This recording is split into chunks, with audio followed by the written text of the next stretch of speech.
We're back here in Iowa, filming with Kevan Paul. Been walking. When I was coming down here, I looked at the forecast. It was like 20 below where I live in North Dakota. I look at the forecast, it was 30 below down here. It's colder down here than it was at home. You guys have ice, people are out fishing. It's funny you brought that up. I asked you how much ice you got back home, and we got about the same. I mean, obviously you guys are gonna grow more now, but I know. and our season will be a lot shorter, but. Neat deal, but we're gonna be down here, northern Iowa, sight fishing. And Kevin's really dialed into these bites down here. And biggest thing about sight fishing, I've wanted to film this for a long time, as far as, sight fishing big bluegills, because I think the education, the tuition you pay is worth it. It's priceless.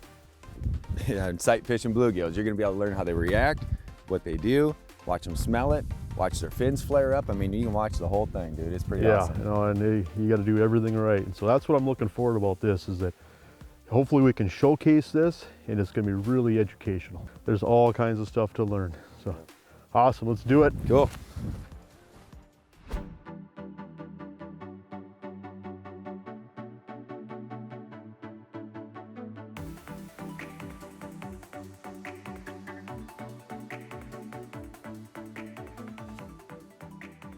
I think you look at Iowa, especially northern Iowa, it can be unassuming for anglers, especially anglers from outside this area, but there's a lot of small lakes, and obviously you have the well-known lakes, Spirit Lake, Okoboji, you've got Clear Lake, then you've got these small lakes, they're just small, shallow lakes, and it is impressive, especially when you look at the panfish, the bass. Some of these lakes have walleyes in them, but there's some really impressive fishing in this part of the world, and there's some really nice bluegills. Now, is it easy? No. Especially when you get in clear water here.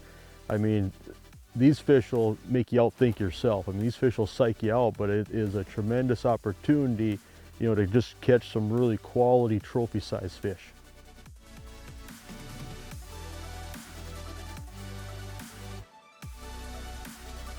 Oh!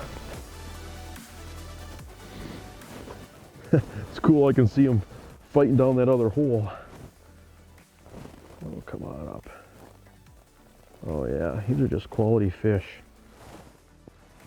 That'd be just a perfect fish for eating. That's 8-inch hole, right at 8 inches.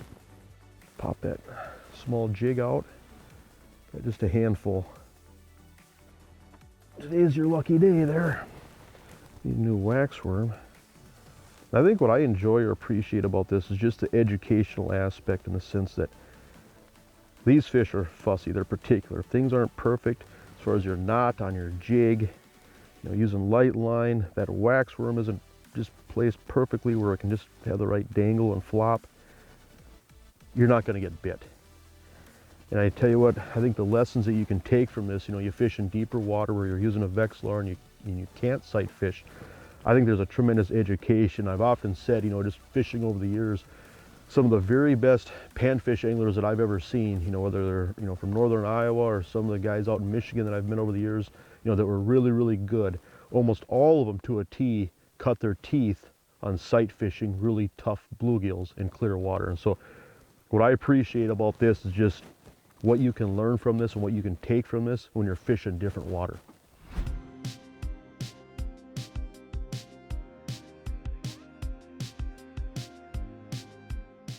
I tell you what, North Iowa is just full of amazing opportunities.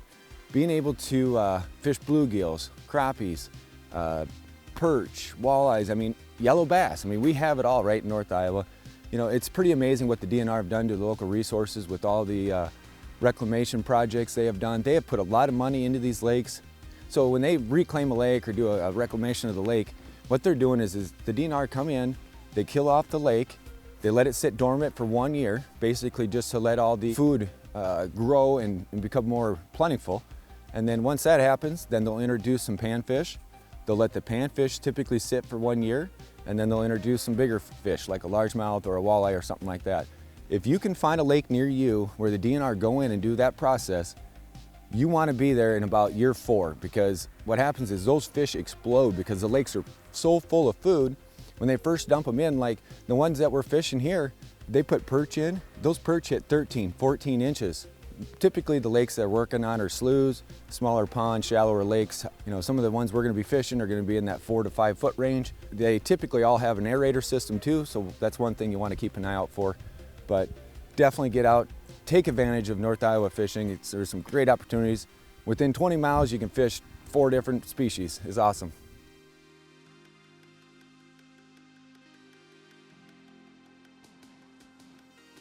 All right, I was just gonna switch it up, but I think we're gonna try this one more time. Really crushed up that waxworm this time too. And I was dead sticking.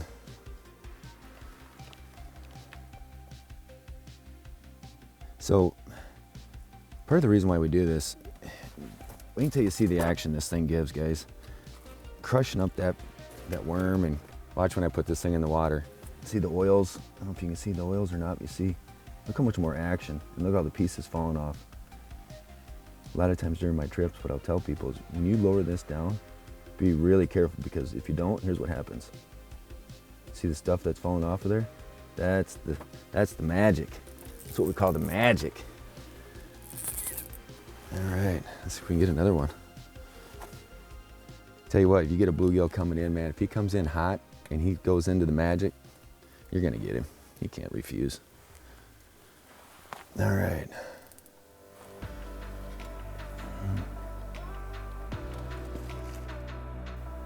Oh, here comes one too. Here comes a whole bunch.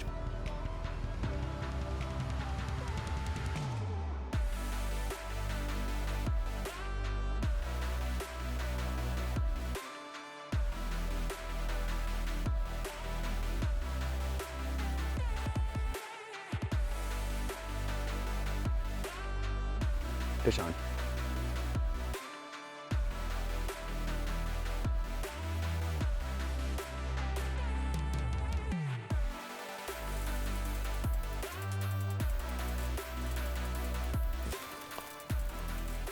Oh,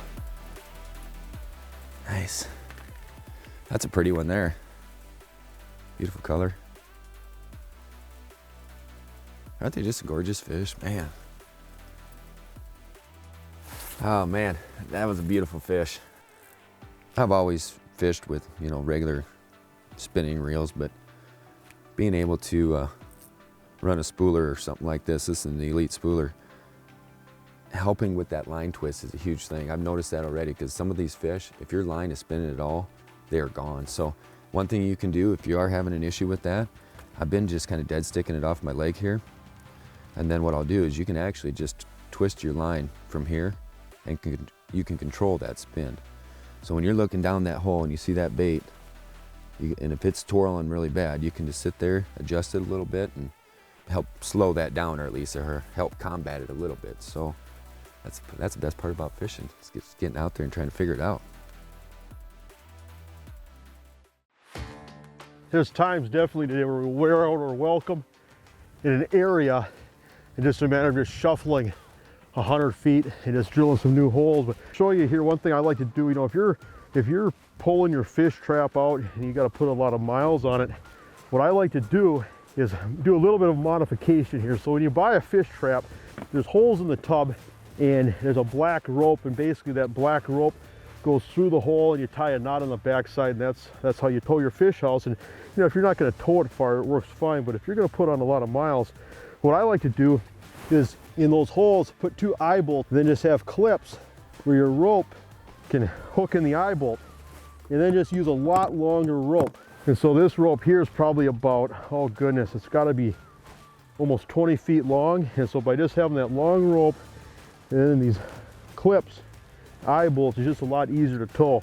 I do also have a runner kit, which if you're just pulling it by hand, walking, I don't know if you can wear these tubs out by pulling it on foot, but if you pull it behind a ATV or a side-by-side or anything like that, you definitely want the runner kits. But when you got to pull this stuff out and use your own horsepower, longer rope, just a way, way easier option, way better way to do it.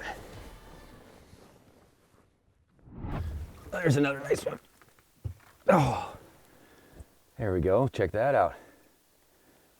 Tell you what, guys, we made just a little bit of a move, checked some other holes, and what I did this time to kind of outsmart them is I came over, found some fish, and pre-drilled our holes. There it was on the orange one again.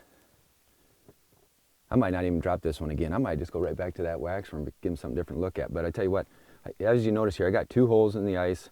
One is at a 45, so when I drilled my first one straight down, that's the one I'm gonna fish out of. The one closer to me, I start it straight down, but once the auger gets chewing and bit into the ground, I pitch it at a 45, gives me a beautiful angle pointing right towards my bait. You don't have to sit here and go like this. You don't have to hurt your back. You can sit back, look down that 45. It's all about being productive, and anything that's gonna help you fish faster and be more productive is gonna help you catch a lot more fish like this. So we'll get this one back. Beautiful fish. If you look at big fish of any species, obviously it's a tremendous challenge. It takes a certain amount of luck. You obviously have to fish, the right water where those fish are present. Big fish don't get big, by accident. You take a big bluegill, especially where there's some pressure, where there's really clear water.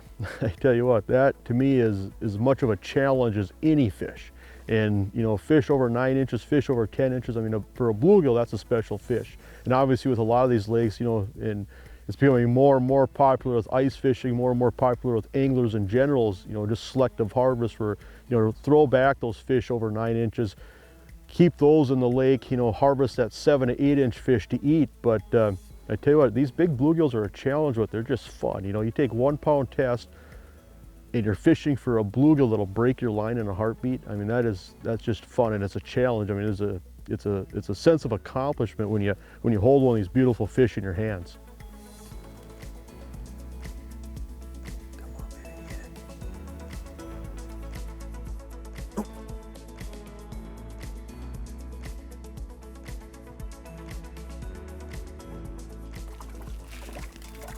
Nice. That one worked out nice. What I got going on right now is I got 3 rods, and just from experience in the past, some bluegills will eat a gold jig, some will eat a white jig. So I've been kind of trying to rotate through them to try to figure out which ones they want. I caught a few on the white, and then I didn't have many lookers, so then I switched up to this one. It's a little Fire Tiger drop jig, little tiny size, but it's got the XL hook on it, which is nice. Outsmarted this one. Thank you. Sweet. Pretty important, make sure you got fresh worms too, not frozen ones. It's a big deal. So what I did is I basically just grabbed the wax worm, ripped part of it off. That's it right there. Little chunk. A couple little quick tips that I love to do. Trying to outsmart these things. You're trying to think outside the box, guys.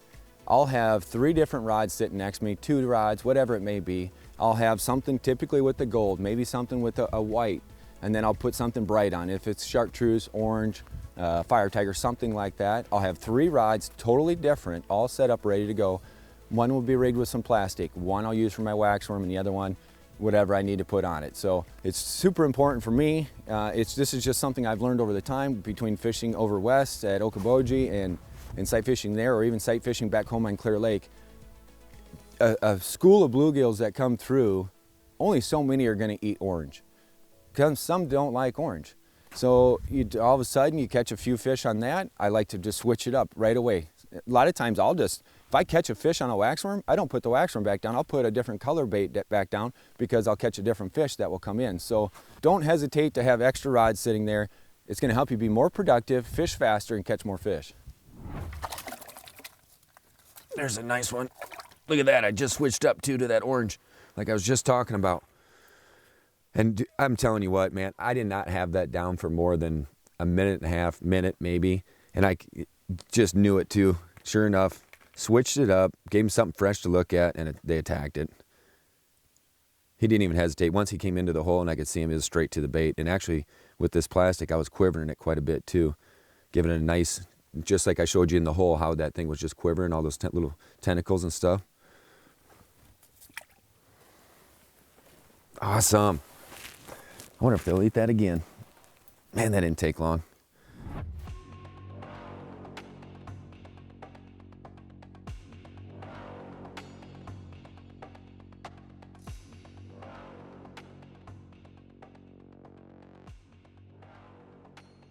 Oh, here, look at that. Just love how tall these fish are. Tell you what, this Iowa farm country grows some beautiful panfish.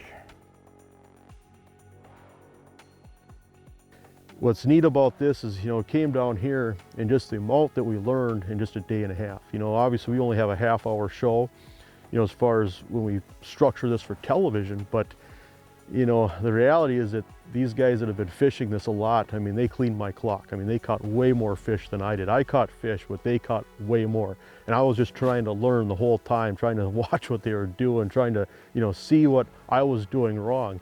And the thing that I came away from with this is that you got to hunker down in the right areas, be quiet, you can't move around a lot, and everything has to be perfect every time. And you have to, fish for each fish. It's just one at a time. And your knot has to be perfect. Your wax worm has to be perfect as far as if there's anything off on that jig, if there's anything off on your line or your bait, you're just not going to get bit. You're not even going to see fish because those fish are going to stop 4, 5, 6 feet away from you. And so that's really what I took away from it. And so, 1 pound test, tiny size 12, size 14 jigs, the small stuff that you can get away with. A pinched off wax worm where you're squishing and flattening it out the body so that it just flaps and quivers really delicately, holding the rod on your lap. And in a lot of cases it wasn't so much working the jig up or down through the water column. A lot of times some sudden movements would just spook those fish. There's times where I just bump the rod and all of a sudden I just see the mud on the bottom get swirled up where I had a fish nosing in that I didn't see, and all of a sudden I did something and just that fish just bolted off me. And so you're just the most delicate quiver, just get that wax worm just to quiver so delicately, and a lot of times you're almost holding it still and those fish just slowly come up to it, and the whole thing is just not to do anything wrong before that fish finally eats it. And tell you what, you can learn so much from doing something like this. Taking advantage of some of these sight fishing opportunities is a very humbling experience. It might not be for everybody, but if you want to come out and learn, I can tell you 1,000 times over again, I love doing this. For me, it's the challenge.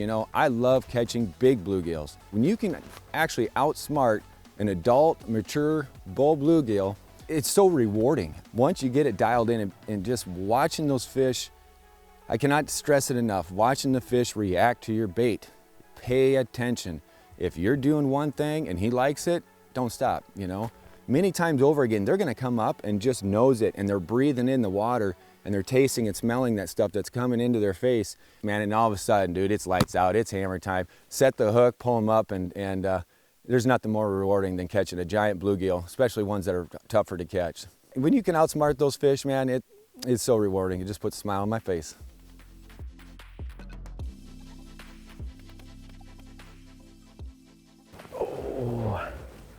Looked like a nice fish. You just have to take your time when you have 1 pound test. Oh yeah, look at that. Look at that. That is a bluegill. Big old ear tabs. Just love this. Talk about a finesse bite. The 1 pound test. These bluegills get in your head. That wax worm out of there. Beautiful fish. So here, drilling an 8-inch hole, so that fish is almost 9 inches. Yeah, just a gorgeous fish. That is beautiful. And nose pokes in there on that jig. That's fun stuff. Fun way to catch a fish. And talk about an education down here. Tell you what, wherever we go, we learn something. But I tell you what, I've learned a lot down here. I always joke how dumb fish are. Bluegills got the brain the size of a peanut. These fish get in your head. It's like these fish have some intelligence. They know if everything isn't perfect, you're not going to catch these fish. If you make any noise, if you drop something, I swear you're holding that rod, and if you switch hands, the fish just swim away from you. If people walk up to you, the fish swim away from you. These fish are so spooky and seem so smart. It's a challenge, but this is fun.